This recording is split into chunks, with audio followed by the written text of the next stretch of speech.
Hey, so let's talk some memories. Um, uh, the memories I'd like to talk about are memories that I have not openly talked to other people about. Um, there are a few people in my close support system who know to some degree what had gone on. But let's start. Um, I'm not sure how old I was around this time, but I was about 4 or 5. And some boys, we'll just leave it at some boys, decided, and they were all about 6 years older than me, and they decided that it would be fun to do shit to me. And what that included was they had made this tunnel of boxes, and they made it kind of like a fortress.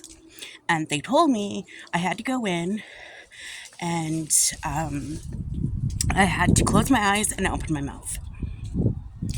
So I listened because they were older boys I was supposed to be able to trust. And they proceeded to pee on me into my mouth, over my face, all of their little penises hanging out, chilling out, just spitballing on me. And I remember they tried so hard to convince me not to tell an adult because I was so horrified. And I don't know what happened to all those boys, but I do know that my mom raised hell. And that was just like, that's like a footnote in my memories. Then we have another memory where I was probably 5 or 6, and I had an older than me person, not by much. This person was still a child. I remember we were behind this mattress that was leaned up against a wall, and this person somehow had found out what oral was. And this person convinced me to allow them to do this. And I was little. I had no idea what it was. I didn't know what they were talking about or what they meant. And so this person proceeded to go down on me. And that is one of my most shameful memories.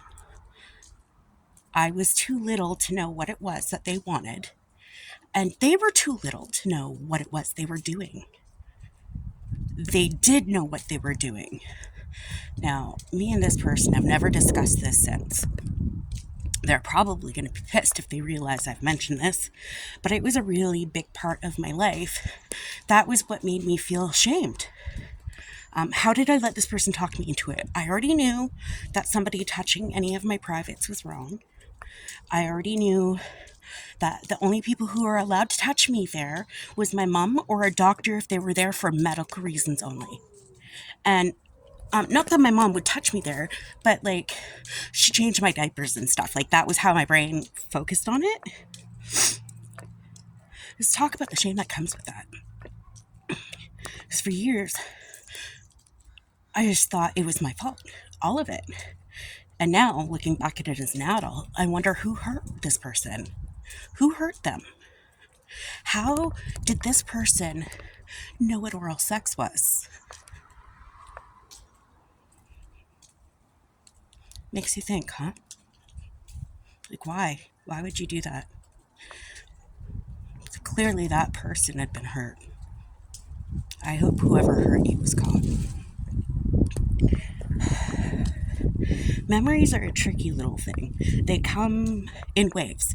So you might remember some things you've lived through, and recalling memories might dredge up others. Those two memories I just mentioned are memories that have never left me.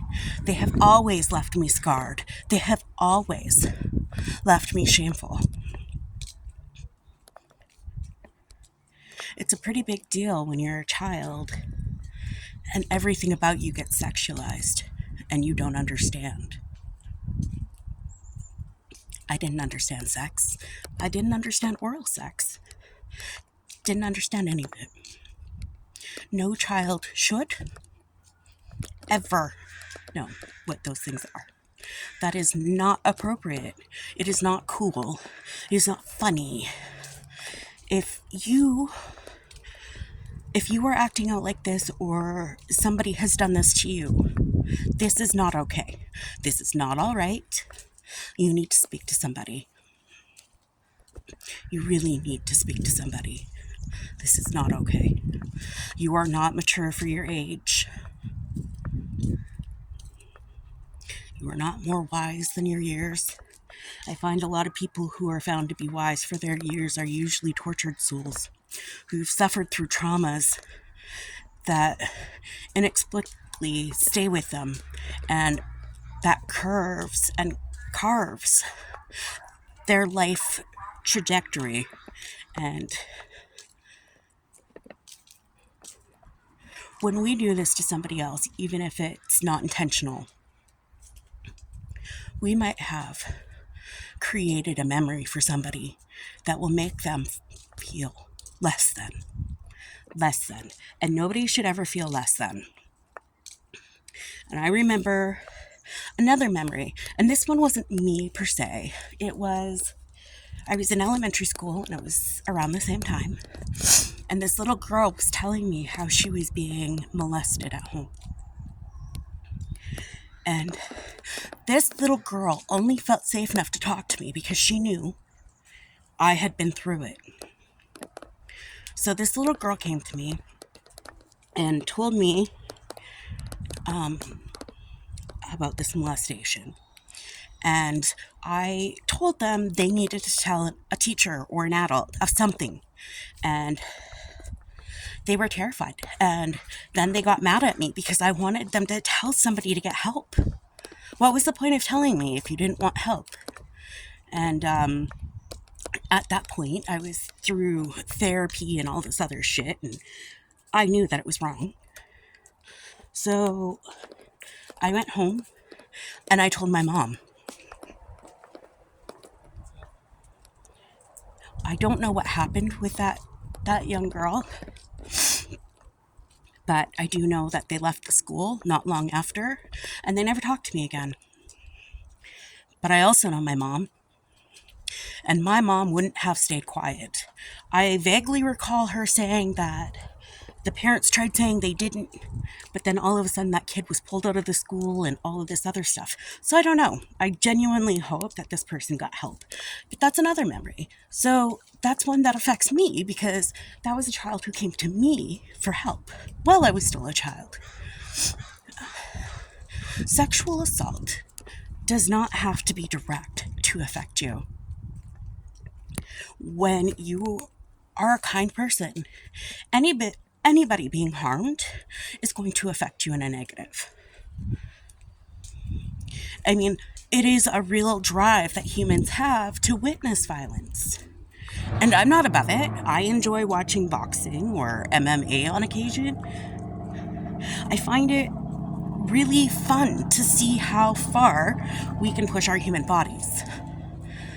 I don't condone violence for just violence sake. I mean, I understand that these people in these are providing entertainment and a sport. But if you look at how deeply how deeply involved our lives are with violence. I remember growing up, I used to hear, we were born to fuck, fight, and die. And I always thought that was really stupid because there's so many more things we could do than fuck, fight, and die. Create. We can create masterpieces. We can create this whole beautiful world for ourselves within this universe where it doesn't mean that everything is going to be good, but where we get to choose what we are going to support, what we are going to do. And I guess the reason I wanted to do this video was, besides telling you my memories, was in the hopes that if somebody talks to you and tells you someone is harming them, you don't get to choose if they're lying. Treat it as if it's true. Kids, learn fast. All it takes is one person to not believe them for them to stop feeling safe to tell someone. One person is all it takes. But also, one person can be all the difference. One person can make your life feel glorious again because they understand you. They allow you to be yourself, and they allow you to thrive. I mentioned psychological abuse and how that affects us. Now, psychological abuse is really big in most sexual assaults because if you tell, then, if you do this, then, there is always some form of consequence that is either violent or detrimental to the person being threatened. If you see somebody in any form of distress, and you can get them alone and ask them if they're okay. Ask probing questions, but don't ask questions like straight up, hey, are you being abused? No, ask them, hey, I noticed you're really quiet today. What's up? You can tell me anything. It's okay. Nothing you tell me has to go anywhere, because it doesn't. Because at that point, if they're being abused, you're going to first try and talk them into seeking help, right? I would hope. And then if that didn't work, then you'd have to break that promise, because their safety is more than a promise. Their safety is now part of you, because they trusted you to be their safe space. So if you're going to be their safe space, yes, you have to break their trust in that moment. But only if they're in danger. If they're not in danger, you don't have to do anything. But definitely encourage them to seek help. Not everybody who's abused wants to be helped. Not everybody who's abused knows they need help. Stockholm Syndrome is a real thing. And when you're a child that's being abused, whether sexually or otherwise, unless it's a stranger, there's a real strong chance there was grooming, and you feel complicated emotions around this person because you both love them and you despise what they do to you. And it causes a lot of guilt and confusion. It makes you think like you're being the wrong person because you still love this person. But you can love somebody from a distance. And as you grow, you may find that it wasn't love that you had with your abuser. What you had was a codependency that they created with their behaviors. And it was so sudden, like so slow, it was just a sudden realization that, hey, I've slipped so far. Those are some serious warning signs that we need to, as a society, look at and see how we can be better, do better. And the other thing I wanted to say is, one of my friends posted a meme on social media, again, and this one said, you don't have to forgive your abuser to move on. And that's accurate as well. Although I say I need to work on my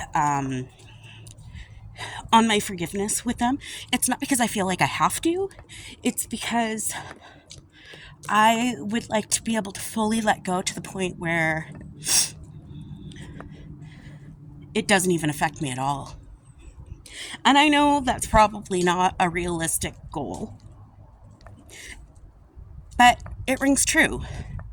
So just know, just because I want to work on my ability to forgive doesn't mean that you need to. You can heal without forgiving your abusers. You really can. You don't have to follow anybody's guidelines on how to grow or how to be. We are all uniques in our own way. Okay, I know I'm not unique and special in any particular way where my abuse or experience comes from. But what does provide me is maybe a different perspective than somebody else would have. I have had a lot of teachers through my life teach me some beautiful things that have helped me cope and grow. If you need somebody to talk to or listen to you, if you need that, let me know. I get it.